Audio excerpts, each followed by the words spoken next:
Good evening and welcome back to Sports Talk ATL. I am Chase Earl, joined by Alex. We got a full show. We got Falcons, we got Hawks. Yes, we are actually going to talk about the Atlanta Hawks. We're going to start off that, and we have a little bit of Braves. But let's start about the Hawks because I have banned them from the show, Alex. I've said it a million times. They deserve to be banned until they show me something. And what do? They do the exact same thing that they have been doing for 5 years? Like, I feel like Dejounte Murray just came in here and decided to be the next John Collins. It's just like, because you know what's going to happen this offseason. There'll be some rumors about the Lakers trading for Trae Young, and we're actually going to talk about that later in the show. And there'll be some teams like, the expectation is Trae Young is going to be traded, and I actually am starting to feel that way. But the conversation primarily is going to be surrounded around Dejounte Murray. And I feel like I've seen this story before, and it's the same story with the Hawks for the last 4 years. Yeah, it's reminiscent of that whole John Collins saga, though I do want to speak a little bit of light into it because, you don't want to trade Dejounte Murray for a bag of peanuts. I mean, the guy's on one of the most team-friendly deals in the NBA. He's the reason why the Hawks are not playing well isn't because of Dejounte Murray. Let's just get that out of the way. Should they have made a move? Yes, I agree. I mean, the fact of the matter is Onyeka Okongwu and Clint Capela have been on the same team for 4 years. If we're talking about actual, if we don't want to sell, if we want to sell low on a particular guy, it shouldn't be Dejounte Murray. It should be Clint. Yeah, I mean, let's be real. You can view it from the sunk cost fallacy. Let's be real. Dejounte Murray and Trae Young have not worked well together. But at the same time, I'm not going to trade a guy who I know is valuable to another team just because it's not working out here. Right. Dejounte Murray is a top, 40, 50 player in the NBA. You're telling me you can't give me 2 first-round picks for that? Okay, well, then I'm not going to deal him because if he keeps playing well, somewhere eventually down the line, someone is going to get desperate enough to get what you want. I saw Hawks fans upset about, why didn't we make a move to get better? Look what the Knicks did. Look what the Pacers did. I hate to tell you guys, newsflash, this isn't 2021 anymore. The Knicks are a significantly better team than the Hawks. They need to be going all in. The Pacers are a significantly better team to the Hawks that is on the rise, and they need to start pushing their chips in. The Hawks, unfortunately, pushed their chips in with Dejounte Murray. We don't have any more chips to push in. I mean, you're talking about a team with no first-round draft picks coming up. You're talking about a team with young players their most valuable trade chip was Dejounte Murray. They couldn't even get 2 first-round picks for this. What are you going to get for DeAndre Hunter? You're not getting a first-round pick for Hunter. Clint Capela, highly doubt you're getting a first-round pick. And then also, you're talking about getting players. I mean, what are you really going to get here? I mean, you're going to swap big men with another team to get a better rim protector that fits this team? Does that even exist? I mean, there's just not a lot of room to maneuver. And one aspect I want to toss to you and you can expound on is Landry Fields talking about how, once again, defending ownership and all of this.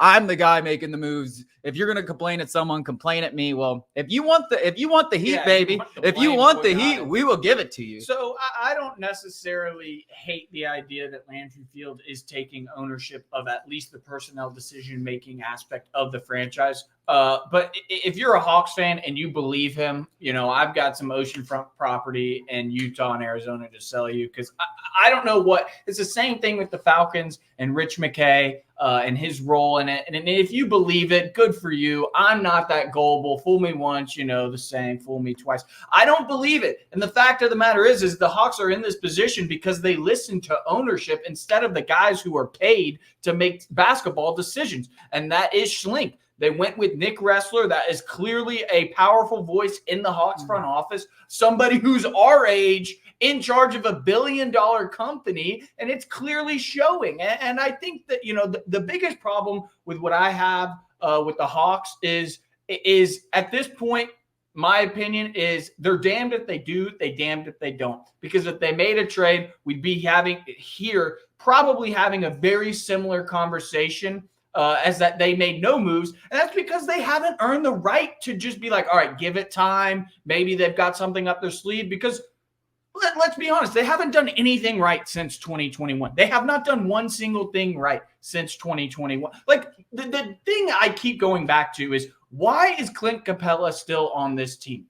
He's a very good center, But we drafted Onyeka Okongwu 6th overall, and it's been 4 years. We have 4 years of a lottery pick sitting on the bench. We just saw what Jalen Johnson can do when you expand his role. Let's expand. It's frustrating.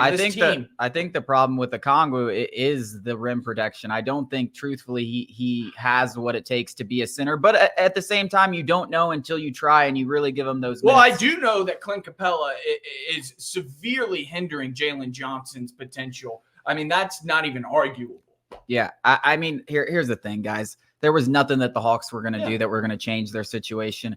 Pushing their chips in a little further when they have no chance of winning a championship doesn't make a lot of sense. Trading Dejounte Murray for a bag of chips or a couple of basketballs didn't make a lot of sense. It was just, like you said, damned if you do, damned if you don't. There was nothing that the Hawks could do to fix this situation. They're way too far in it. And that's why when we get into the conversation of potentially trading Trae Young, that's why this comes up, is because there's no out. Like, unless something just comes up and just like comes up on a silver platter and someone gives us something like a lifeline, like there's nothing that we can do to save ourselves. Like, we need someone to throw us a lifeline. Yeah. And what's even worse about going back to the Landry Fields comments is his particular comment on the luxury tax, saying in quotes, I'm paraphrasing, that he can go into the luxury tax if deemed acceptable in terms of like, this is going to make us a contender.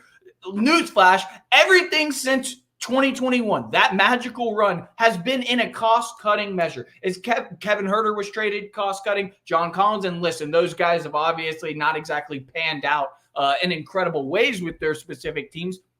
But the fact of the matter is I don't know how you could sit here and believe Landry Fields telling you one thing while our eyes are completely telling us a completely different thing. They didn't even use the mid-level exception this year because of the reason they didn't want to go into the luxury tax. Like, they're saying what, as Mark Zeno loves to say with the Falcons, like, the actions do not match the words. The Hawks are the exact same franchise, like literally the exact same franchise. Worse. I would say worse. I would say worse. I think we do like to give the Falcons a lot of hate, and it is very deserving. Yeah. But the Atlanta Hawks are in a different level of confusion and what's going on in that front office, and they're run by people that really don't know what they're doing. If you can talk about confidence, and like confidence level in the Falcons versus the Hawks, it's not even close. It's not even close. Well, it's very close to zero with the Hawks. Yes. I said yesterday, if they had traded Dejounte Murray for basically nothing or one late first-round pick, protected first-round pick, whatever they were getting offered, I would have said my confidence would have gone to 1-0. So yes, it would have dropped a little bit,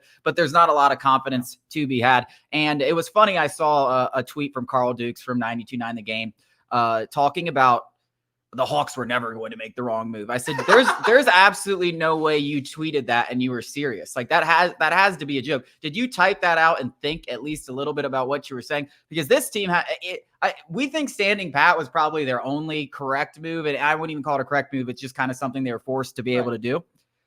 But like, if there was somehow that this turns into a right or wrong move, I guarantee you it'll end up being a wrong move. Like, Dejounte Murray will end up being the worst player of the history of basketball for the next 3 years, because that's just what they've been doing time and time and time again with this franchise. Coming up after the break, we're going to talk about the Braves. Can anyone challenge them in the NL East?